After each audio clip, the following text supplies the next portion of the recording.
Alright, in this video we are going to take a look at how to personalize an email template. I've just got a blank template that I've created, and I am going to start the email by typing Dear, and then I want to put in the first name of the recipient.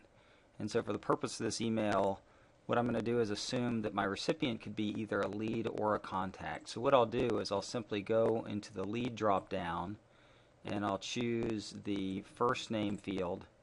And then, because the template could be either for a lead or a contact, I will also add the first name field of the contact record.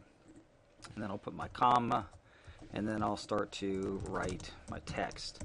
Now what will happen is, if the recipient is a lead, then this information here will be substituted with the lead's first name field. And then this information here will just simply not appear, so you won't get a space or anything. So what you'll end up with is you'll end up with the word Dear, a space, then the first name, and then a comma. So what the end result will be something like this, because we'll be substituting in either the lead or the contact first name. Now if this template were, say, just going to be for contacts, and you were, or for leads, excuse me, and you were concerned that maybe the lead record might not have a first name, then in between these two quotes you could put a default value like customer.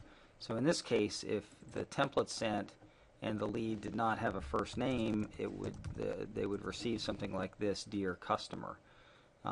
So that is a way to create those default values for personalizing an email. So you can personalize the email from and include information about the sender, so I can put sincerely, and then I can put, my information in there, or whoever the owner of the record is, or excuse me, this would be for the sender. So I could put in, my sincerely first name and then last name, and it would put in the information for whoever you had selected to be the sender of that email. Now if you selected a sender that didn't have that information, again, you could just put in defaults in between these quotes, or you could simply